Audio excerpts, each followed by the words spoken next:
Bom dia, boa tarde, boa noite, meus irmãos. Aqui é seu irmão Alisson Tonassi, mais uma vez para falar de Espiritismo, Umbanda e Espiritualidade. Estamos aqui mais uma vez para a gente falar do Livro dos Espíritos para Umbandistas. Hoje nós estamos na segunda parte, no capítulo 7. Estamos no momento que se fala da volta dos espíritos à vida corporal e estamos falando do prelúdio da volta. E aí a gente vai entrar aqui, ó. Peraí, deixa eu só colocar aqui direitinho. Então, nós estamos aqui no seguinte, prelúdio da volta. A espiritualidade pergunta o seguinte, pergunta 330. Sabem os espíritos em que época reencarnarão? Aí a espiritualidade vai responder, pressentem-na, como sucede o cego que se aproxima do fogo. Sabe que tem de retornar ao corpo, como sabeis que tendes de morrer um dia, mas ignorando quando isso se dará. A pergunta A. Então, a reencarnação é uma necessidade da vida espírita, como a morte o é da vida corporal? Então, vamos lá. Aqui ele está falando o seguinte. Kardec, eles puxa a sardinha para o lado dele, tá? Então, o que nós vamos tentar puxar para o nosso? A reencarnação, ela não é de Kardec.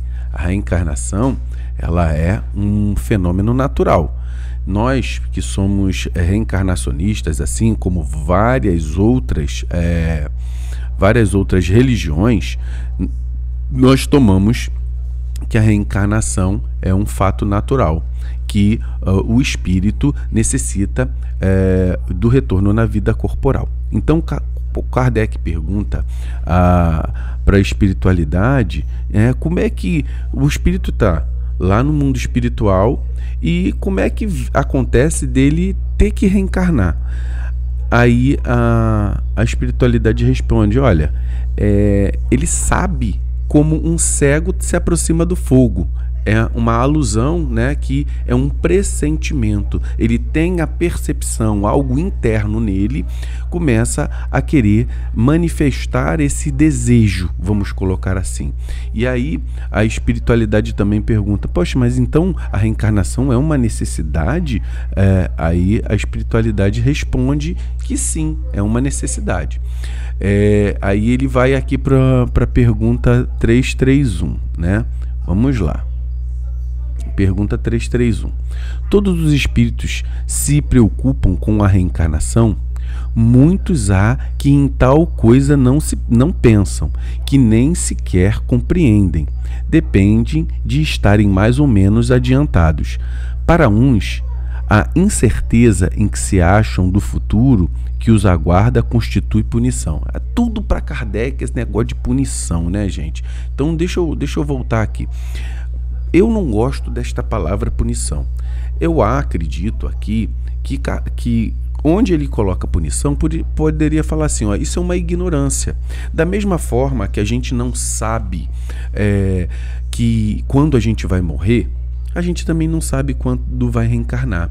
E essa propensão ao futuro nos deixa meio ansiosos. É claro que durante a vida, e eu acredito muito nessa questão, a gente pensa no seguinte, olha, quando o espírito está lá do outro lado, ele está numa realidade. Quando ele vai ter que encarar outra realidade, se ele não é um espírito adiantado, evoluído, ele começa a ter a mesma... Olha só, ele vai viver a vida espiritual dele. Mas quando começa a chegar próximo da reencarnação, é como se fosse a nossa velhice aqui. A pessoa já começa a pensar, tá chegando a hora. E aí a gente vai começando a entender de maneira diferente as coisas, mas eu não vejo como punição, certo? E aí a gente começa a compreender que a espiritualidade em si, nós como espíritos, é quase que uma coisa natural. né? Então, só que você, naquela outra realidade, a tua forma de visão é um pouco diferente daquilo que nós temos como visão material. A gente vai ter uma visão voltada às questões da realidade espiritual. Então, voltamos aqui, ó. Pergunta 332, tá? Pode o espírito acessar ou apressar ou retardar o momento da reencarnação? Pode apressá-lo, atraindo por um desejo ardente. Pode igualmente distanciá-lo, recuando diante da prova, pois entre os espíritos também há covardes e indiferentes. Nenhum, porém, assim procede impunemente, visto que sofre por isso, como aquele que recusa o remédio capaz de curá-lo. Então, eu vou trazer mais uma vez, tá?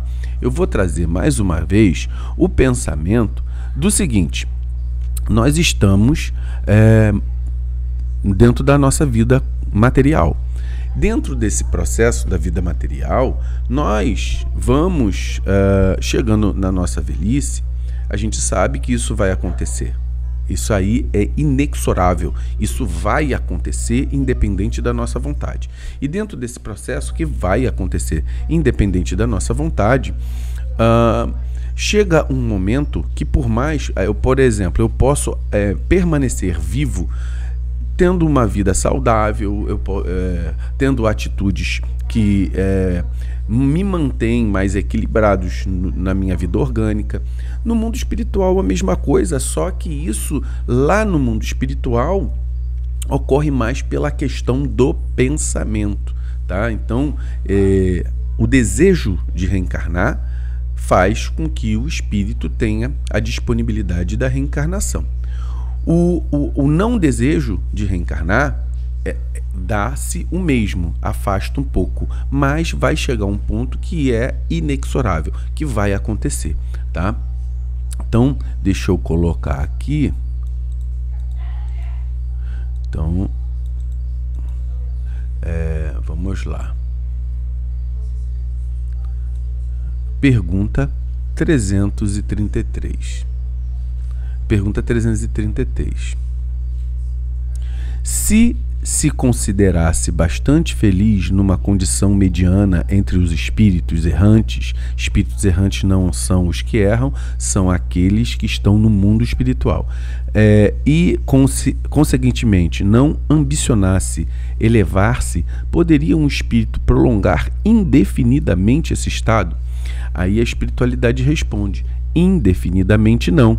Cedo ou tarde o espírito sente a necessidade de progredir.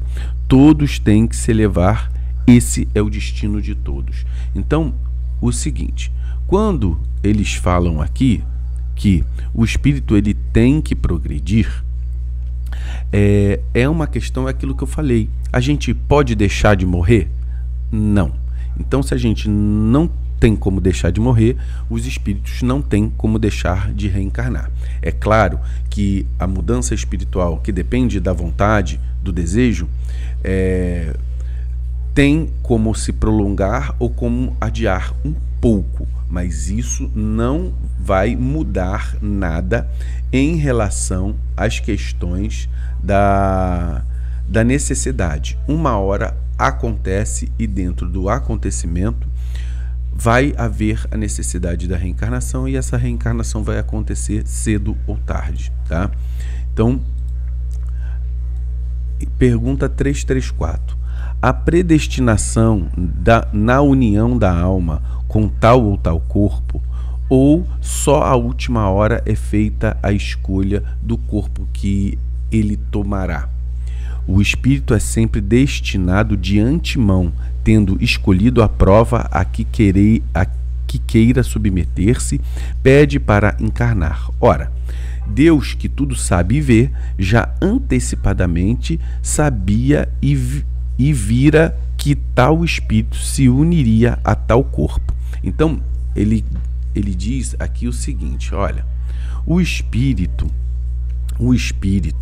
ele sabe qual é o tipo de matéria, né, de material, quando lá um pai uma mãe, uma pessoa, um casal vai se ter relações e vai juntar ali para a gravidez, o espírito saberia.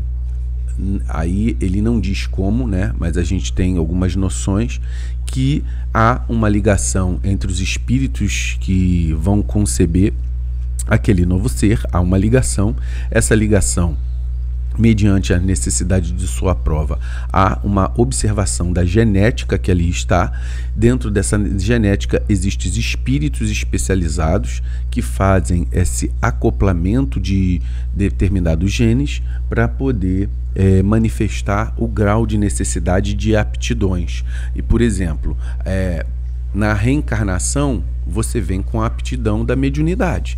E dentro da mediunidade, que é um fator orgânico, vai haver genes ali que vão ter essas condições da reencarnação, durante a manipulação genética, para que você tenha a questão da mediunidade, certo? Então vamos continuar aqui.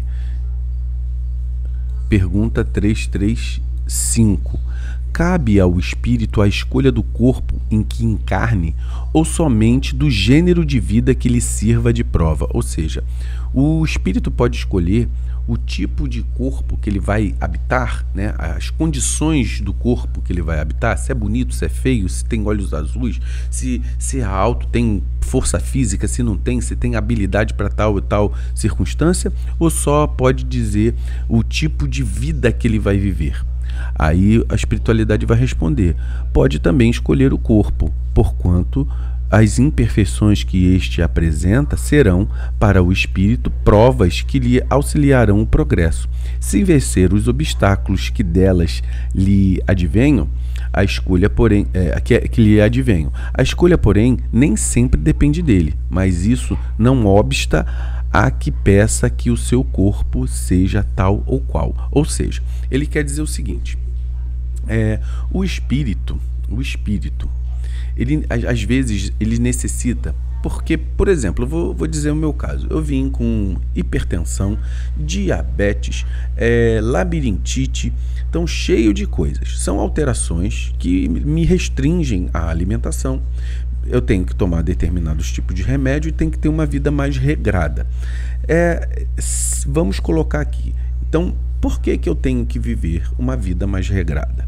Isso aí é um tipo de prova. Se eu vivesse na esbórnia, na bebedeira, indisciplinadamente, fatalmente isso abreviaria a minha vida, certo? Então, quando você... E aí ele pergunta, mas isso é o espírito que escolhe isso? Se o espírito tiver a merecimento para tal, ele vai realmente realizar tais circunstâncias. Ele pode pedir. Aí, como o espírito fala assim, pode pedir.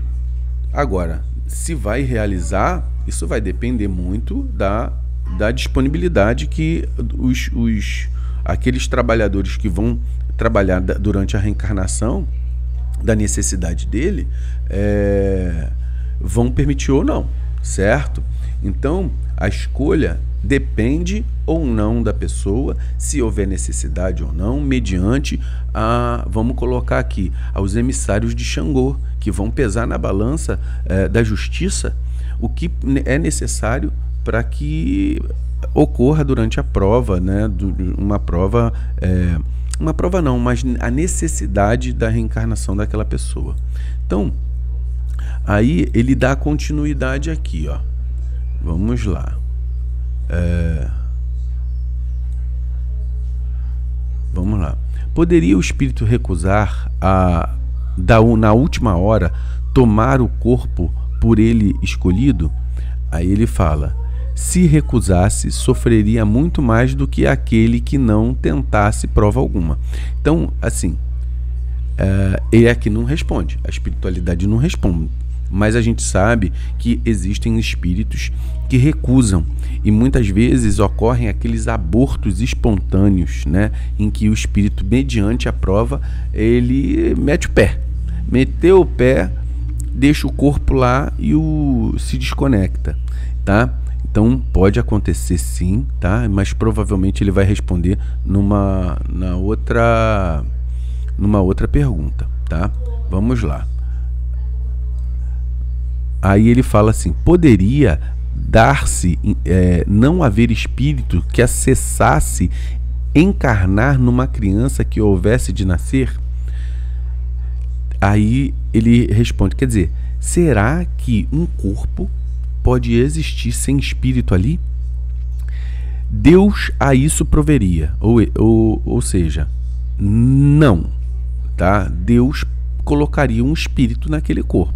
Quando uma criança tem que nascer para viver, está predestinada sempre a ter uma alma. Nada se cria sem que a criação presida um desígnio. Então, o que acontece? Olha, se há um corpo, há um espírito. Deus provê, certo? Agora, o espírito, ele pode, como eu falei, ele pode desistir no meio do caminho e deixar o corpo sem nada e o espírito morre e aborta, tá? Agora, se nasceu, se tem uma gravidez e uma vida, há um espírito ligado a ela, tá? Então vamos lá, pergunta 337. Pode a união do espírito a determinado corpo ser imposta por Deus? Aí, ou seja, a pessoa não quer reencarnar, mas existe a necessidade da reencarnação. Isso pode ser obrigatório? Pode ser imposto ao espírito a reencarnação? Pode, do mesmo modo que as diferentes provas. Eu não gosto de falar prova, as diferentes circunstâncias de vida. Mormente, quando ainda o espírito não está apto a proceder a uma escolha com conhecimento de causa, ou seja, o espírito não tem capacidade de discernir por ele mesmo. Por expiação, ou seja, por necessidade, pode o espírito ser constrangido a se unir ao corpo de determinada criança que, pelo seu nascimento e pela posição que vem a ocupar no mundo, se lhe torne instrumento. Aí eu não gosto, não é de castigo, instrumento da necessidade de evolução, certo? Então vamos lá. Pergunta 338. Se acontecesse que muitos espíritos se apresentassem para tomar determinado corpo destinado a nascer, que é o que decidiria sobre a qual deles pertenceria o corpo? Muitos podem pedi-lo, mas em tal caso Deus é quem julga qual o mais capaz de desempenhar a missão a que a criança se destina. Porém, como eu já disse, o espírito é designado antes que soe um instante em que haja de unir o corpo. Ou seja, não é esse negócio de juntar 10 espíritos em volta de um corpo. Não. Ali, primeiro, o espírito há necessidade de reencarnar. Vai lá, conversa com o pai, com a mãe, ele já tem aquela propensão à questão da união física para que haja gravidez. Aí o corpo vai ser gerado mediante ao espírito. O corpo, depois a gente vai conversar, o corpo do ser reencarnante, de nós quando vamos reencarnar, ele vai ter uma junção célula a célula. Não é esse negócio de pegou, fez um corpo, adaptou um espírito para aquilo ali. Não existe isso. O corpo ele vai crescendo mediante a concepção. O espírito já se liga durante a concepção, tá? Então vamos continuar aqui. Pergunta 339. No momento de encarnar, o espírito sofre perturbação semelhante à que experimenta ao desencarnar, muito maior e, sobretudo, longa. Pela morte, o espírito sai da escravidão. Pelo nascimento, entra para ela. Então, ele quer dizer o seguinte. Deixa eu voltar aqui. O espírito, quando ele vai reencarnar, é um processo de perturbação. Perturbação é um momento em que o espírito fica meio sem noção do espaço-tempo, né? E ele fica meio que sem noção de realidade. Tá? É como um neném, o espírito vai perdendo a sua noção do eu, ele vai entrando no processo de sonolência e sono profundo, e enquanto o espírito dele vai crescendo célula a célula junto com o espírito, o corpo físico que vai reencarnando. Então, na morte é um desacoplamento. Ou seja, retirar é muito mais fácil do que conectar, certo? Então, a conexão ela é muito mais sofrível, vamos colocar assim, porque o espírito vai ter que formar o corpo, vai célula a célula se formando até a gestação se completar. Então, vamos dar continuidade aqui. Pergunta 340.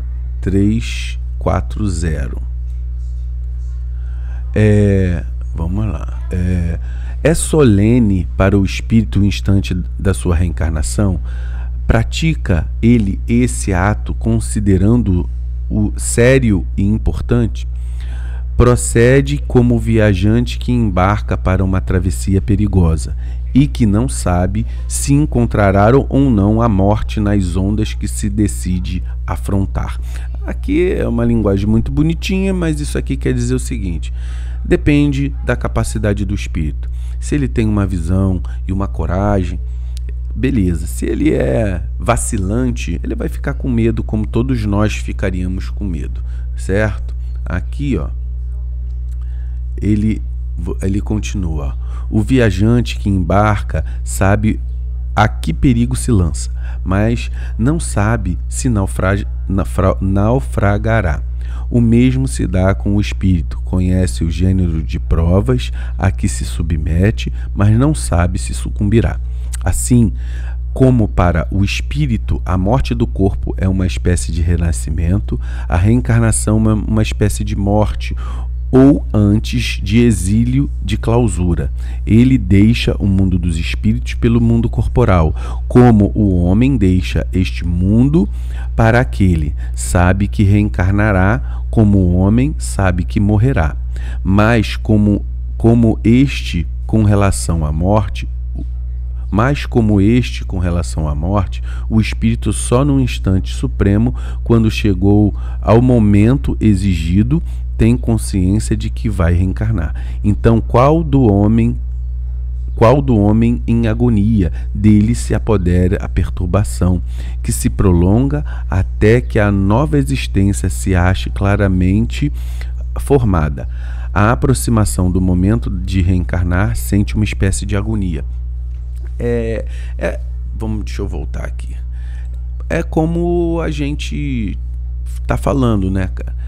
A gente vai chegando perto da morte, ninguém quer. A transição é difícil. Então, da mesma forma que desconectar da matéria é difícil para o homem, é também difícil para o homem reencarnar, porque ele goza de certo grau de liberdade, de certo grau de tranquilidade, é como se fosse a gente está acostumado, né? Vamos lá. Pergunta 341. Na incerteza em que se vê quando as eventualidades do seu triunfo nas provas que vai suportar na vida, tem o espírito uma causa de ansiedade antes da sua encarnação?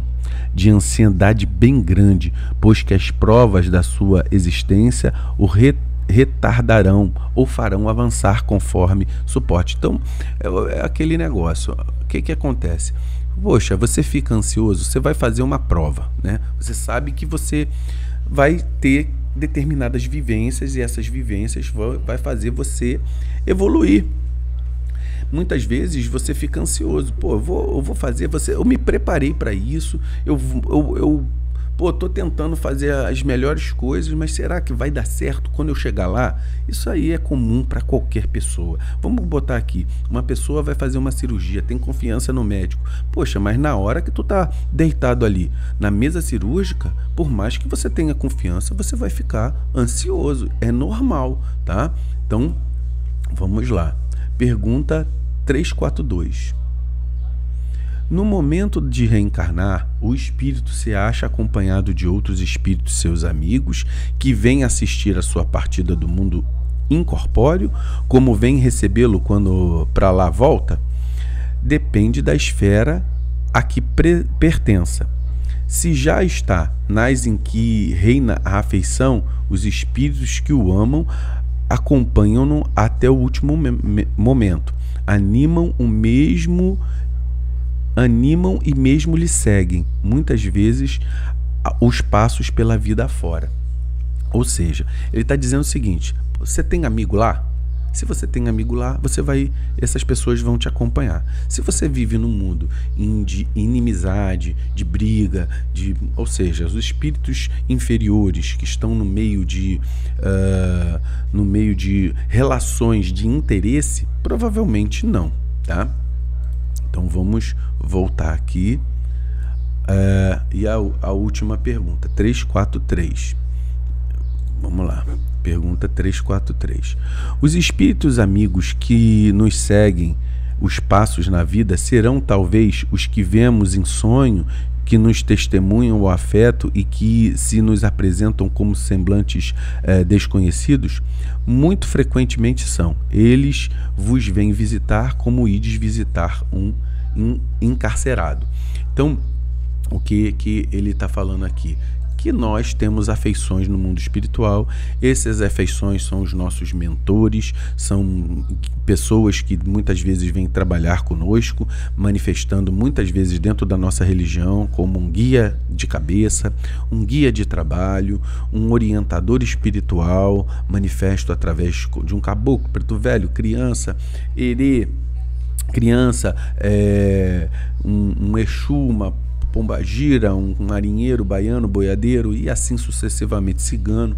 Então a gente vai acompanhando isso tudo, a gente vai vendo que as coisas existem as afeições espirituais, tá? Então, dentro desse processo, desse dispositivo da reencarnação, é que a gente veio para poder aprender a melhorar, estabilizar as nossas atitudes e evoluir. Então aqui Kardec ele estuda aqui o retorno do espírito para a vida corporal, que é a reencarnação, e deu um resuminho aqui sobre como a mente do espírito passa, né, dentro desse processo todo. E a gente fica aguardando. Na próxima a gente vai falar da união da alma e do corpo e também sobre abortos. Muito axé a todos.